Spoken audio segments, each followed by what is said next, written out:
अग्निमेळे पुरोहितै यज्ञस्य देवं ऋत्विजं होतारम रत्नधातमम। नमस्ते, मैं स्वामी विप्रदेव और आप देख रहे हैं वैदिक चैनल पर विशेष कार्यक्रम यज्ञ विज्ञान। और इस यज्ञ विज्ञान की चर्चा के लिए संकल्पित हमारे साथ उपस्थित पूज्य स्वामी यज्ञदेव जी। नमस्ते स्वामी जी। प्रतिदिन की भांति पुनः हम इनसे प्रश्नों के माध्यम से अपना जो प्रश्न है उनका उत्तर जानेंगे। मुझे वह बात याद आती है जब मैं स्कूल जाता था पढ़ने के लिए, तो उस रास्ते में मध्य में एक नाला पड़ता था और उस नाले में जैसे बरसात का समय आता था तो पूरा पानी उस रोड में भर जाता था।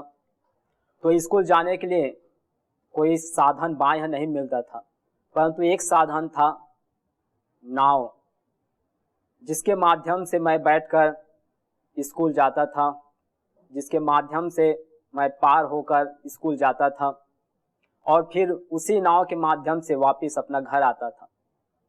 तो वैसे ही हम भी इस बाह्य वातावरण में कहीं ना कहीं ऐसे नौका में बैठे हुए हैं जिसमें कहीं ना कहीं छेद है, छिद्र है, या फिर जिस नौका में हम बैठे वो हमारे उस मंजिल तक नहीं ले जाएंगे। तो क्यों ना हम पहले ही सजग होकर कि जिससे कि हम जो हमारी मंजिल है, जो हमारा लक्ष्य है, उस नौका में बैठकर हम जाएं तो अवश्य ही अपने नौका में, तो अवश्य ही अपने लक्ष्य में हम पहुंचेंगे। तो ऐसे ही यदि कोई लक्ष्य में पहुंचने के लिए कोई साधन है तो वह है योग, यज्ञ, आयुर्वेद। क्योंकि इसी के माध्यम से हम जो आधि है, व्याधि है और साथ में जितने भी बाह्य विषय आसक्ति है उन सब से रहित होकर जो अपना जीवन में हम आनंद चाहते हैं, जो अपने जीवन में हम शांति चाहते हैं, तो उन शांति तक पहुंचने के लिए, उन शांति को प्राप्त करने के लिए एक ही मात्र ये साधन है। तो उस नौका रूपी, यज्ञ रूपी जो नौका है, उस नौका में हम कैसे बैठे और कैसे अपने मंजिल जो सुख शांति है वहां तक पहुंचे, तो आइए हम पूज्य स्वामी जी से जानते हैं। स्वामी जी को नमस्ते जी। स्वामी जी, आपने सही बताया। जो यज्ञ है उसको एक नौका के रूप में हमारे वेद ने भी देखा है जी। और यज्ञ रूपी साधन को हम यदि अपने जीवन में अपनाते हैं, अपने जीवन में उसको एक साधना पद्धति के रूप में उसका अनुष्ठान करते हैं, तो निश्चित रूप से वो धीरे धीरे धीरे हमारे जीवन को इतना उत्कर्ष से युक्त कर देता है कि हम जिन चाहनाओं से, जिन मांग के कारण हम सारे कर्मों को करते हैं, हमारी मूल मांग है शांति, नित्य सुख। कोई भी काम हम अपने दिनचर्या में, अपने जीवन में हम देख सकते हैं, कोई भी हम कार्य में प्रवृत्त होते हैं तो उस कार्य में प्रवृत्त होने से पहले हम सोचते हैं कि उसमें मेरा क्या लाभ है, और उसको सोचने के बाद, विचारने के बाद व्यक्ति उसमें प्रवृत्त होता है और परिणाम में उनको कई बार सुख मिलता है और कई बार दुख भी मिलता है। लेकिन जो भी हम कार्य कर रहे हैं उन कार्यों में विशेष रूप से हम इन बातों को सोचते हैं पहले कि हमें सुख मिलेगा, शांति मिलेगा, हमारा हित होगा, हमारा लाभ होगा, और उसके बाद हम प्रवृत्त होते रहते हैं। तो जो हम यहाँ पे चर्चा कर रहे हैं यज्ञ की, यज्ञ को भी हमारे शास्त्रों ने एक नौका के रूप में देखा है। और विशेष रूप से जो हमारी वैदिक प्रणाली रही है, आज जिसको हम भगवान कह करके पुकारते हैं, भगवान श्री राम, भगवान श्री कृष्ण से लेकर के जो भी हमारे महापुरुष हुए, जो हमारे ऋषि महर्षि पतंजलि, गौतम, कणा, जैमिनी से लेकर के जो आज पर्यंत जितने भी ऋषि हुए, उन ऋषियों के जीवन में भी हम देखें तो सब लोग इन परंपराओं से जुड़े रहे हैं। और खास करके जो विद्या अध्ययन का जो काल होता है, उस काल में विशेष रूप से वो यज्ञ के साथ जुड़े हुए देखने को मिलते हैं। और शास्त्र वचनों में भी इस प्रकार की बातें मिलती हैं, और जो अलग अलग विधान है, परंपराएं हैं, उसमें भी इस चीज को देखने को मिलता है कि ब्रह्मचर्य अवस्था में जब आता है, जनेऊ धारण हम करते हैं, उपनयन संस्कार हमारा होता है, वहां से लेकर के हमारा यज्ञ का अनुष्ठान शुरू हो जाता है। और वानप्रस्थ आश्रम तक ये निरंतर चलता है। और संन्यास आश्रम में भी इसका कोई मना नहीं, लेकिन वो व्यक्ति के, जैसे हमने पूर्व में चर्चा की थी, उसके अनुसार उसके लिए विकल्प है। उसको अनुकूलताएं हैं तो करे, अनुकूलताएं नहीं है तो ना भी करे। लेकिन सामान्य रूप से जो ब्रह्मचर्य काल में है या गृहस्थ काल में है या वानप्रस्थ काल में है, उनके लिए अनिवार्य रूप से यज्ञ करने के लिए कहा गया है। और स्वामी दयानंद सरस्वती जी ने तो यहाँ तक कहा है कि दैनिक यज्ञ सबको आना चाहिए और सबको करना चाहिए। और जो व्यक्ति को यज्ञ नहीं आता है, दैनिक यज्ञ, अग्निहोत्र जिसको हम कहते हैं, जिनको नहीं आता है, तो उसको परिवार से, कुल से, गांव से, समाज से, नगर से उनको तिरस्कृत करके अलग कर देना चाहिए। यहां तक ऐसे कठोर शब्द में बताया है कि उसको अपने साथ तक भी नहीं रखना चाहिए जो यज्ञ नहीं करता है। तो हमारे ऋषियों ने इतना कठोर वाक्य क्यों हमें बताए?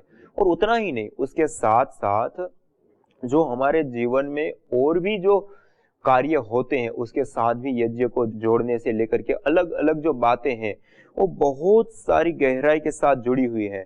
और जो मुख्य रूप से हम देखें तो विद्या अध्ययन का जो काल है, उस काल में खास करके विशेष रूप से यज्ञ को जोड़ा गया है। और ये बातें हमें जगह जगह पे मिलती हैं और ये कथन हमें प्राप्त होते हैं कि जो हमारा ब्रह्मचर्य काल है उस दौरान हम यदि यज्ञ करते हैं, या करना ही चाहिए ऐसा विधान है, और करते हैं, तो उससे जिस विद्या का हम अध्ययन कर रहे होते हैं, जिस विद्या का हम पठन पाठन कर रहे हैं, वो विद्या को हम अपने जीवन में स्थायी करते हैं। एक तो होती है दीक्षा, एक होती है शिक्षा और एक होती है दीक्षा। शिक्षा हम पढ़ते हैं, जानते हैं और अपने पास नॉलेज के रूप में लाते हैं, और दीक्षा वो होती है कि जो हमें नॉलेज प्राप्त हुआ या हमने किया, उस नॉलेज, उस ज्ञान के अनुसार जीना। तो जो हमें शिक्षा प्राप्त हुई है उसी में दीक्षित हो जाना। इसलिए कहा ना हमारे वेदों में भी कि दीक्षाए तप से अग्नये स्वाहा, दीक्षा और तप के लिए हम यज्ञ में, यज्ञाग्नि में स्वाहा पूर्वक आहुति प्रदान करें।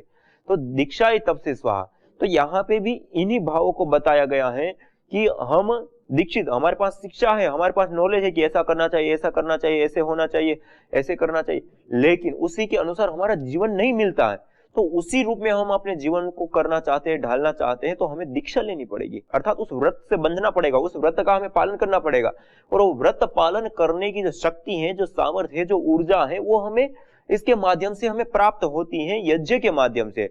इसलिए स्वामी दयानंद सरस्वती जी ने भी यजुर्वेद में, जैसे आपके सामने ही मैं इस बात को रखता हूं, स्वामी दयानंद सरस्वती जी ने यजुर्वेद में चतुर्थ अध्याय का 7वें मंत्र में बताया गया है और उसके भावार्थ के रूप में बताए हैं कि यज्ञ के अनुष्ठान के बिना उत्साह, बुद्धि, सत्यवाणी, धर्माचरण की रीति, तप, धर्म का अनुष्ठान और विद्या की पुष्टि का संभव नहीं होता, और इसके बिना कोई भी मनुष्य परमेश्वर की आराधना करने को समर्थ नहीं हो सकता।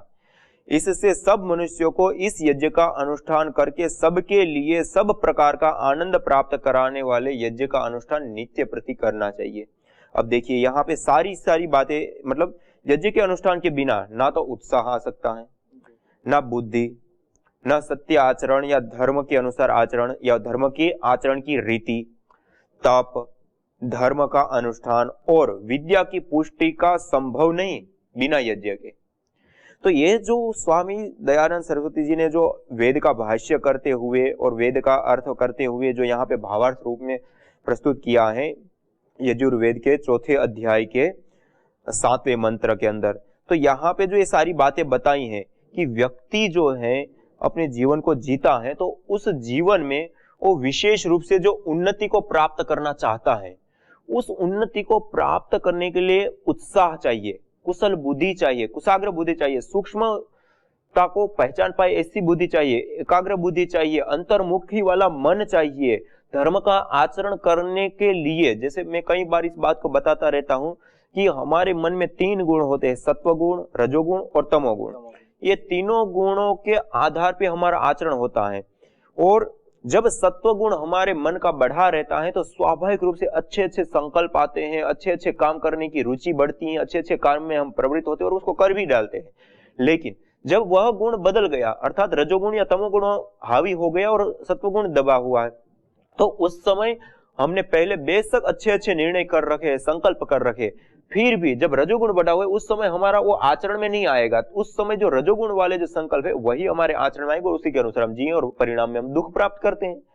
इसलिए जो ये सत्वगुण, रजोगुण और तमोगुण का जो हमारे मन में निरंतर ये चक्र चलता रहता है, उस चक्र को शांत करके हम सत्व प्रधान हमेशा बने रहें, वो बहुत ही आवश्यक होता है। और जब हम सत्व प्रधान रहते तो स्वाभाविक रूप से ही हम जैसा जैसा अच्छा जो निर्णय हमने प्राप्त किए हैं या लिए हैं, उसी के अनुसार जो हमने अच्छी विद्याएं प्राप्त की, उसी के अनुसार जो हमारा आचरण होना होता है वो अपने आप होने लगता है। इसीलिए श्रीमद् भगवद गीता में और सांख्य दर्शन आदि सब जगह पे ऊर्ध्वम गच्छन्ति सत्वस्था मध्य तिष्ठन्ति राजसा वाली जो बातें बताई हैं कि जो व्यक्ति अपने मन को, अपनी बुद्धि को, अपने शरीर को, अपने अस्तित्व को सात्विकता में रखता है वो ऊपर की ओर उठता है, ज्ञान को प्राप्त करता है, विद्या को प्राप्त करता है, बल को, पराक्रम को प्राप्त करता है और अंततोगत्वा शांति को प्राप्त करते हुए मोक्ष तक को प्राप्त कर लेता है सत्व प्रधान व्यक्ति। तो सत्व हमारा बढ़ा हुआ होगा तो सब चीजें हम सही कर पाएंगे। तो जब हम यज्ञ के साथ जुड़ते हैं तो यज्ञ एक हमारे लिए इतना सशक्त शस्त्र के रूप में कार्य करता है, हमारे मन को सात्विकता में निरंतर नित्य प्रति स्थित करने का। और जब हमारा मन सत्व में स्थित हो गया तो जो उत्तम विद्या हमने प्राप्त की है, जो सात्विक विद्या हमने प्राप्त की है, उसी के अनुसार हमारे संकल्प और उसी के अनुसार हमारे आचरण होने लगेंगे और उसी रूप में हम जीते। जो मैं कई बार आपके सामने इस बात को रखूं कि जो हम जानते हैं उसी के अनुसार हम जीना चाहते हैं, लेकिन उसमें जानने में और जीने में बहुत हमें अंतर अपने जीवन में देखने को मिलता है। लेकिन हम जब यज्ञ के साथ जुड़ जाते हैं और यज्ञ का अनुष्ठान करते हैं तो जानने और जीने के बीच का जो अंतर है उस अंतर को समाप्त कर देता है। ऐसी शक्ति है, ऐसी सामर्थ्य है। और यज्ञ तो एक पारस मणि है। इस पारस मणि को अपनाने से ये जैसे पारस मणि कहते हैं ना, किसी लोहे को भी छुआ दे तो लोहे को भी सोना बना देता है। इस प्रकार की जो हमारे सामने कथाएं या इस प्रकार की जो बातें हम सुनते हैं, अर्थात ये जो पारस मणि रूप जो यज्ञ है, उस यज्ञ के साथ जब हम जुड़ते हैं, यज्ञ अपने आप में ही परम सात्विक है। उसको मानुषी कर्म नहीं, यज्ञ को करना तो देवीय कर्म कहा गया है। तो हम भी जब यज्ञ करते तो स्वयं देवता बन जाते हैं, दिव्य गुणों से युक्त हो जाता है। हमारा तन, मन, चित्त, चरित्र, वाणी, व्यवहार से लेकर के सब कुछ देवीय गुणों से, उत्तम गुणों से, श्रेष्ठ गुणों से युक्त हो जाता है। और उसी के अनुसार जब हमारा आचरण और ये सारी चीजें होने लगती तो हम स्वयं देवता तुल्य बन जाते हैं। तो इसीलिए जो है ना, ये यज्ञ को एक पारस मणि के रूप में कहा। और सामान्य से सामान्य व्यक्ति जब अपने जीवन में यज्ञ को अपनाता है तो धीरे धीरे धीरे उसका शरीर, उसका मन, उसका चित्त, उसके पूरे संस्कार, वो सारी चीजों में परिशोधन होने लगता है, सत्व गुण प्रदान होने लगता है। जैसे जैसे सत्व का आधान होने लगता है, सत्व बढ़ने लगता है, वैसे वैसे वो व्यक्ति उन्नति को प्राप्त करता हुआ अपने जीवन में जो चरम उत्कर्ष है उसको प्राप्त कर लेता है। जैसे यहाँ पे स्वामी दयानंद सरस्वती जी ने जो बताया कि परमात्मा की उपासना तक भी बिना यज्ञ के संभव नहीं है। जो अग्निहोत्र जिसको हम कहते हैं, जिसकी अग्नि की उपासना कर करके किया जाता है, जो जप यज्ञ आदि सारी जो बातें कही जाती है वो यज्ञ तो है ही है। जीवन यज्ञ की जो बातें कही जाती है, हमारा जीवन यज्ञमय होना चाहिए, वो तो बात है ही है। लेकिन हमारा जीवन यज्ञमय कब होगा? हम जब सामान्य धरातल पे जी रहे हैं, वहां से हमें अपने जीवन को यज्ञीय बनाना है, त्यागमय, बलिदानमय। जो भी अपने पास है वो सबके लिए कार्य में आए। हमारा इतना उच्च विचार हो, उच्च कोटि का नॉलेज हो, ज्ञान हो, उच्च कोटि का हमारा चेतना का स्तर हो, ये सारी चीजें कैसे संपन्न होगी? ऐसे ही तो नहीं हुए। उसका एक क्रम है, उस क्रम में हमें यज्ञ रूपी नौका को अपनाना ही पड़ेगा। हम यज्ञ रूपी नौका के साथ जब हम जुड़ते हैं तो वह नौका एक ऐसी नौका है कि धीरे धीरे अपने तन, मन, बुद्धि से लेकर के सब जगह पे सात्विकता का संचार करती है। और उस सात्विकता के परिणाम स्वरूप धीरे धीरे धीरे धीरे हम जैसी जो उत्तम विद्याएं हैं, जो सात्विक विद्याएं हैं, उसी के अनुसार हमारे संकल्प, उसी के अनुसार हमारी चेष्टाएं, उसी के अनुसार हमारा आचरण और उसके परिणाम भी उसी प्रकार के होंगे। और अंततोगत्वा हम धर्म, अर्थ, काम और मोक्ष की जो सिद्धि होती है उसको भी हम प्राप्त कर लेते। अर्थात हमारे जीवन का जो पुरुषार्थ चतुष्टय है उसको हम सिद्ध कर लेते हैं। ऐसी शक्ति, ऐसी ऊर्जा, ऐसी सामर्थ्य हमें प्राप्त होती है यज्ञ के माध्यम से। इसलिए हमारे शास्त्रों ने, हमारे वेदों ने यज्ञ को नौका के रूप में देखा है। स्वामी जी, आज के समय में गलत खान पान, विहार, विचार, गलत दृष्टि और उसके साथ साथ आज संस्कार में भी आ गए हैं। तो इसको यदि एक शब्द में कहा जाए, जैसे आप अभी बोल रहे थे 3 प्रकार के गुण बताए, सात्विक, राजसिक, तामसिक, तो आज हर जगह तामसिक प्रवृत्ति पैदा हो गई है। तो क्या यज्ञ संस्कारों को भी बदलने का काम करता है? जी जी स्वामी जी, ये आपने बहुत ही विशेष प्रश्न पूछा। ये निश्चित रूप से ये कार्य होता है और हमने भी कई जगह पे ये महसूस किया है कि जब हम लोगों के बीच में ये बातें रखते हैं कि यज्ञ करना चाहिए, उससे सात्विक ऊर्जाएं बढ़ती हैं और इसी प्रकार की सारी बातें होती हैं, तो लोग अपने घर में अपनाते हैं, तो फिर वो खुद अनुभव करते हैं और फिर जो उन लोगों ने अपने अनुभव शेयर किए वो मैं आपके सामने रखना चाहूँगा। जी। दिल्ली में ही एक परिवार रहता है जो वरिष्ठ व्यक्ति हैं परिवार का, जो वो अपनी पत्नी को प्रतिदिन, मतलब जब वो बाहर अपनी ड्यूटी पे जाते हैं या बाजार में जाते हैं तो शराब आदि पीना, अय्याशी करना या जो भी गलत काम किए जाते हैं, ऐसा कार्य में वो संलग्न रहता था। और वो जब अपने घर पे आता था तो अपनी बीबी को पीटना, गाली गलौज करना और ऐसे ऐसे आचरण था। उनकी बीबी एक बार यहाँ पे आई पतंजलि योगपीठ में, उस समय मैंने ये सारी बातें बताई और उन्होंने यज्ञ अपनाने का निर्णय लिया।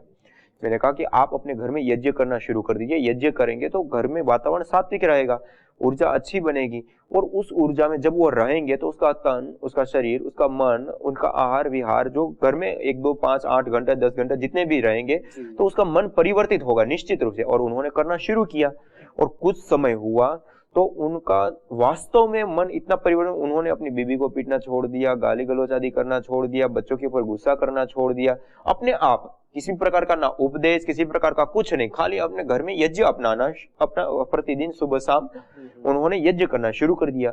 तो क्या हुआ, वो ऊर्जा ये उतनी सात्विक रही तो उसमें उनको सोना और कम से कम 8-10 घंटा उसमें वो बिताता था, तो स्वाभाविक रूप से वो ऊर्जाओं ने उसको प्रभावित किया। तो उन्होंने धीरे धीरे ऐसा बंद कर दिया। फिर उन्होंने जो है बच्चों को पीटना या जो बच्चों के साथ गुस्सा आदि करना, इस प्रकार की जो भी गलत बातें थी, धीरे धीरे उन सब में चेंज आया। 2 महीने के बाद वो माता जी का फोन आया और माता जी ने ये सारी बातें बताई और कि ऐसा ऐसा है। और 2 महीने के बाद धीरे धीरे वो खुद भी कभी कभार बैठने लग गया यज्ञ में और धीरे धीरे आज वो खुद प्रतिदिन यज्ञ करता है और साल में 2 से 3 बार यहाँ पतंजलि योगपीठ आते हैं पूरे परिवार के साथ। मतलब ये उनके जहन में भी ये बात नहीं थी कि इस प्रकार से हमारी जो व्यसन है या गलत आदतें हैं या गुस्सा करने से लेकर के जो भी चीजें हैं वो कैसे परिवर्तित होगी, वो उनको भी नहीं मालूम था। और धीरे धीरे उन्होंने इस चीज को अपनाया, उस ऊर्जाओं का प्रभाव पड़ा और आज वो परिवार खुशहाल है, सुख शांति पूर्वक जी रहा है और इतने प्रसन्न है और प्रतिदिन वो यज्ञ करते हैं और पूरी तरह से यज्ञ के लिए समर्पित हो गए।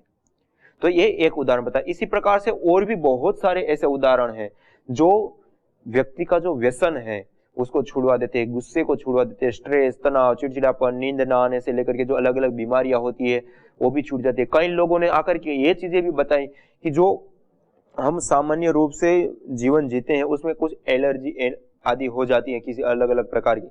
तो जब उन्होंने यज्ञ अपनाना शुरू किया, अपने जीवन में यज्ञ करने लगे प्रतिदिन घर में, तो उनको खुद को ही पता नहीं लगा कि कब वो एलर्जी की जो प्रॉब्लम थी वो समाप्त हो गई, मतलब भूल गए। तो इस प्रकार की 1-2 बातें नहीं, मतलब सैकड़ों ऐसी चीजें हैं जो इसके साथ जुड़ी हुई है और इस प्रकार से हमें लाभ प्रदान करती है। तो हमें यज्ञ जो करना है वो अनिवार्य रूप से अपने घर में हमें अपनाना चाहिए और कोई भी इस प्रकार की कोई भी समस्या है, उस समस्या से हम मुक्ति पाना चाहते हैं तो उसके लिए भी यज्ञ एक सर्वोत्तम विद्या है और विधा है। तो इसको हमें अपना करके अपने जीवन में और इस जगत में दिव्यता का, सात्विकता का संचार करने के लिए इसका प्रयोग करना चाहिए। और एक सर्वोत्तम साधन है और इजी है, सरल है और एक विद्या नहीं है। इसमें कोई ढोंग, आडंबर, पाखंड नहीं, कोई इस प्रकार का ऐसा नहीं कि पूंजारी पंडितों की आवश्यकता पड़ेगी वही कर पाएंगे। दैनिक यज्ञ कोई भी व्यक्ति कर सकता है। आपने खुद एक बार जिनको आता है उनके पास जाकर के सही तरीके से सीखे, वो अपने घर में स्वयं करें और इन सारी बातों का वो ध्यान रखते हुए, जो हम बताते हैं उनका कुछ थोड़ा सा ध्यान रखते हुए वो अपने घर में यज्ञ करें और वो निश्चित रूप से उसके लाभों को उठाएगा। जी, आपने बहुत बड़ी बात कही। जो नशा है उससे भी छुटकारा पाया जा सकता है। तो आज देखते हैं कि आपने जो नशा की बात है तो एक उदाहरण मेरे मन में और आ रहा है कि दिल्ली में जैसे प्रशिक्षण होता है एयरफोर्स के जो लोग होते हैं उनका, तो जो पायलट होते हैं सामान्य रूप से एयरफोर्स के जो पायलट होते हैं, तो उन पायलटों की जो स्थिति होती है उसमें उनको किसी भी प्रकार का व्यसन नहीं होना चाहिए। इस प्रकार का उनका एक कानून बना हुआ है। जिनको इस प्रकार का व्यसन है तो उसको पहले छुड़ाया जाता है और उसके बाद उसकी पूरी ट्रेनिंग देकर के उसको तैयार किया जाता है। तो जो इस प्रकार की ट्रेनिंग वहां पे होती है उसमें एक बार 3 लोग ऐसे आए कि जिनको जो भी ट्रीटमेंट नशा छुड़वाने के लिए दी जाती है वो सारी आधुनिक ट्रीटमेंट देने के बावजूद भी उनका नशा नहीं छूट पाया। और उसके बाद इसके लिए क्या करे वो उनको कोई रास्ता नहीं मिल रहा था। उस समय उसके जो हेड थे उनको किसी ने बताया कि यज्ञ को करने से ऐसी ऊर्जाएं बनती है और उसको लेते हैं तो स्वाभाविक रूप से ये नशा छूट जाता है। तो उनको पहले तो विश्वास नहीं हुआ, फिर इन्होंने कोई कुछ आपस में इस प्रकार की बातें हुई कि चलो इतने सारे प्रयोग कर लेते, ये भी कर लेते, 3 लोग ही तो हैं। तो उन्होंने प्रयोग करना शुरू किया और कुछ महीने प्रतिदिन यज्ञ किया और कोई दूसरी ट्रीटमेंट नहीं ली, वैसे ही उनका नशा छूट गया। जो हर प्रकार की ट्रीटमेंट लेने पर भी जिसका नशा नहीं छूटा, उनका नशा प्रतिदिन खाली यज्ञ करने से छूट गया और किसी भी प्रकार का शरीर में बुद्धि के ऊपर कोई भी बुरा असर भी नहीं हो पाया उसका, और आराम से वो नशा छूट गया। उसके बाद उनको बहुत आश्चर्य लगा। फिर उनके जो वरिष्ठ सर थे उन्होंने उसके ऊपर फिर और काम करना शुरू किया और इसके ऊपर उन्होंने पब्लिश भी पेपर किए हैं कि जो हम यदि शराब पीते हैं, सिगरेट पीते हैं या इस प्रकार के जो नशीले पदार्थ लेते हैं और उसको यदि हम छोड़ना चाहते हैं तो किस प्रकार से वो हमारी आपूर्ति करता है, जो हमारे हार्मोन्स आदि बनते हैं और हार्मोन्स आदि को वो किस प्रकार से चेंज करके किस प्रकार से अपने शरीर में लाभ बताते हैं। वो साइंटिफिक रूप से भी ये प्रूव है कि जो अलग अलग प्रकार के नशे की जो आदत होती है उससे हम छूटना चाहते हैं या अपने परिवार में कोई नशा कर रहा है उसको हम छुड़वाना चाहते हैं, तो ये दोनों के दोनों कार्य जो है इसके माध्यम से संपन्न हो जाते हैं। तो इस प्रकार से ये नशे में भी कार्य करता है। स्वामी जी जी, बहुत सुंदर बात पूज्य स्वामी जी ने बताई। प्रश्न था हमारा आज कि यह जो यज्ञ है एक नौका की भांति है जिसके माध्यम से हम अपने जीवन में जो भी परेशानी, जो भी बाधाएं, आपदाएं हैं, विपदाएं हैं, उन सभी से हम पार हो सकते हैं। बशर्ते आवश्यक है कि हम उसके समीप तो आएँ, उसमें बैठकर तो देखें एक बार, फिर देखिए आप स्वयं आप अनुभव करेंगे कि वास्तविक में आप जहाँ जाना चाहते हैं, जहाँ हमारा लक्ष्य है, हमारी मंजिल है, उसको अवश्य पाएंगे, क्योंकि एक ऐसा साधन है जो हमारे ऋषियों ने इसको करते आए हैं और उसी से जो परम आनंद की उन्होंने अनुभूति की, ये हम नहीं कह रहे हैं, ये जगह जगह शास्त्रों में बात कही गई है, वैदिक वांग्मय में कही गई है। और पूज्य स्वामी जी ने और अभी सुंदर बात बताई कि यज्ञ से जो नशा है, आज हम देखते हैं कि हर कोई कहीं ना कहीं किसी न किसी प्रकार से नशा से युक्त है। उनको ऐसा लगता है कि इसके बिना हमारा जीवन चलेगा ही नहीं। और मैं तो देखा अपने पड़ोसी में जहाँ जन्म स्थान है कि वो प्रतिदिन शराब पीकर आता था और उसको एक दिन शराब न मिले तो उनके शरीर में ऐसे समझो कि वो पूरे लाश की तरह हो जाता था, अर्थात उनके शरीर में थोड़ी भी एनर्जी नहीं, थोड़ी भी ऊर्जा नहीं। तो ऐसे हालात की स्थिति में पूज्य स्वामी जी अपने स्वयं प्रयोग बता रहे थे कि दिल्ली में कोई ऐसे व्यक्ति जो ड्यूटी करते थे और प्रतिदिन वो पी कर आते थे शराब नशा करके, और घर में लड़ाई झगड़े कौतूहल होता था। लेकिन उनकी जो पत्नी है, उनके मन में यह विचार आया, पूज्य स्वामी जी के संपर्क में आए और उन्होंने प्रतिदिन यज्ञ करना प्रारंभ कर दिए और उन्होंने अपने पतिदेव को किसी प्रकार से उसमें जोर जबरदस्ती से नहीं बिठाए और ऐसे स्वाभाविक रूप से धीरे धीरे, क्योंकि उसका जो इन्वायरमेंट है, उनका जो वातावरण है पूरे घर में था, तो इसलिए कहीं ना कहीं उनके मन में वो प्रभाव पड़ता गया। जो उससे उत्पन्न जो भैषज प्राण वायु है, जो औषधीय द्रव्य से युक्त तत्व है, वो उनके कहीं ना कहीं हार्मोन्स को धीरे धीरे चेंज करते हुए उसको धीरे धीरे उससे दूर कर दिए। तो एक बहुत बड़ा उदाहरण है कि हम क्या नशा से छूट सकते हैं। तो इन्होंने पूज्य स्वामी जी ने बहुत बड़ी बात बताई कि यज्ञ से नशा से भी हम मुक्त हो सकते हैं।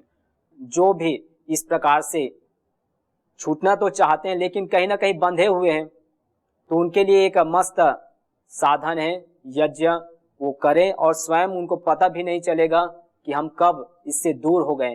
तो यज्ञ से हम जुड़े, इस यज्ञ रूपी नौका में हम बैठकर अवश्य अपने जीवन में शांति पाएंगे, सुखद आनंद पाएंगे। तो आप इस यज्ञ कार्यक्रम से जुड़े और अपने जीवन को आगे बढ़ाएं। तब तक के लिए सभी को नमस्ते।